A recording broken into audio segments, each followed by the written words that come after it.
This is depressing. So, before I lost my job because my girlfriend was on drugs and cheating and she started drugging me, and they managed to set me up for some stuff when they were drugging me for weeks straight. But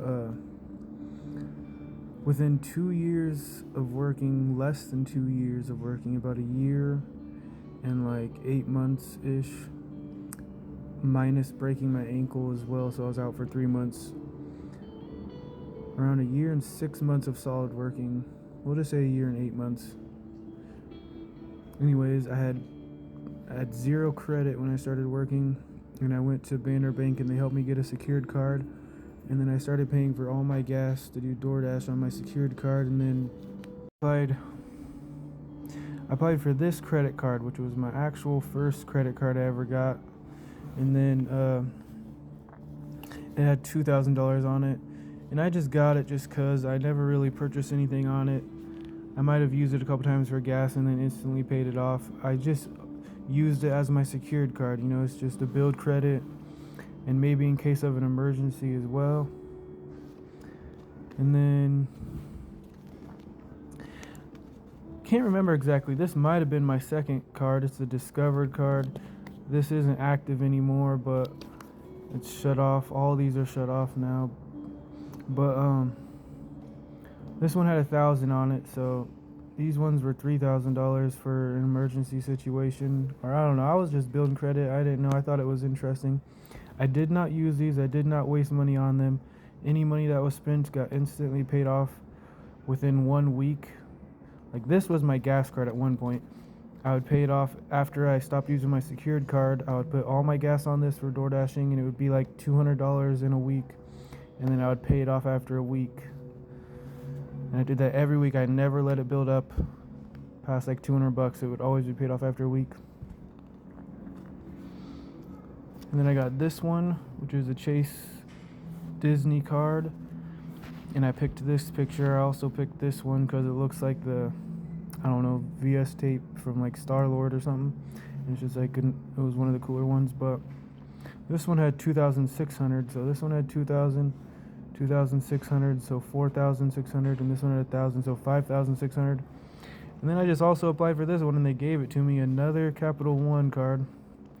This one had 2,000, so now we're at 2,000, we'll say 4,000, 6,600, 7,600 all together with these.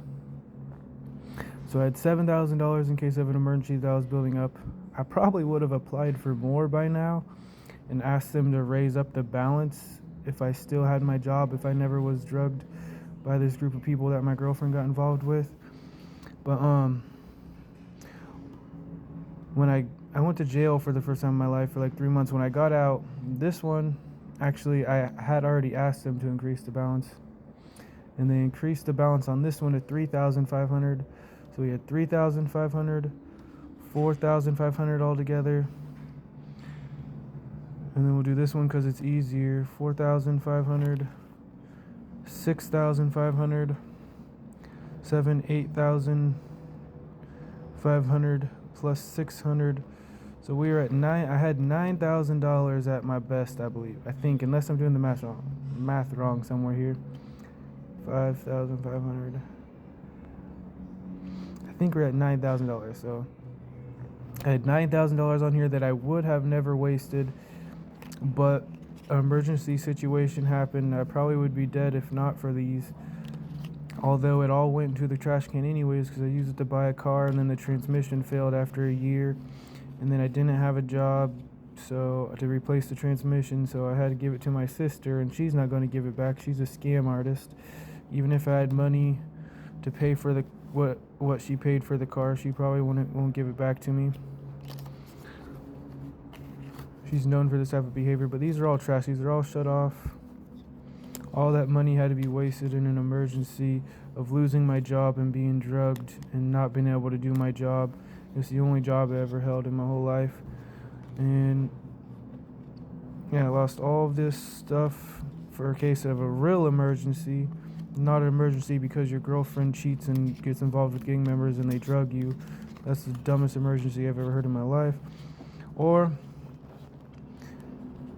You probably already know this, but you could also, if you're not stupid with your money, you could also say you need $1,000 car repair and you don't want to waste $1,000 of your savings in one time, so you could just put $1,000 on this, maybe pay like $200 to $300, $500 instead of the full 1,000, just so you don't have to see your savings go down that much at once or whatever. Or say you don't even have $1,000 in your savings, but you have these, you can put that on there and then pay $100 a month if that's all you can do. But yeah, this was interesting. I only learned anything about this from the people at Banner Bank that nicely helped me when I asked.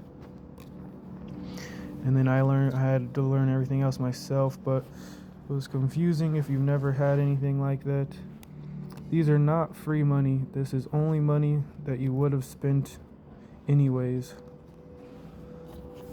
And then you instantly pay it off to build credit, and then, or like I said, emergency situations.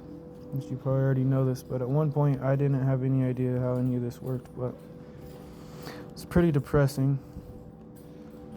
I had that and $12,000 in cash saved at one point, but I'm pretty sure whoever it was were planning on drugging me and killing me, but I made a random move to leave that area and get out of there, but then it put me in a weak spot for them to freaking set me up like they did. But I tried my best. I was being drugged against my knowledge and will before she finally told me, and then because I was being drugged and bullied and stuff and being told traumatizing stuff, I still couldn't make proper decisions. I didn't find the drugs that she was drugging me with. I only made her throw away her backpacks that she said was in there. I should have located them. I should have brought her to the police station and had her admit that. Should have had it on recording. Should have had it on writing. Should have had witnesses, but I didn't. And then when she left, she told lies when I tried to help her. And then, yeah, so that's my situation that I'm in. And I've been waiting for trial for 2 years. But like I said, the bullying and harassment, they've given me 4 attorneys in the state of Oregon, and every single one has been connected, and they had to remove themselves for a conflict of interest as being connected to the gang that's been harassing me and involved in all this mess. It's pretty annoying and depressing, but my whole life's stolen from me wrongly, and it might permanently ruin my ability to work or result in me losing my car and actually being homeless on the street with no hope and no family to help, and I'll probably just die after that. But that's what they wanted. The whole point was to kill me,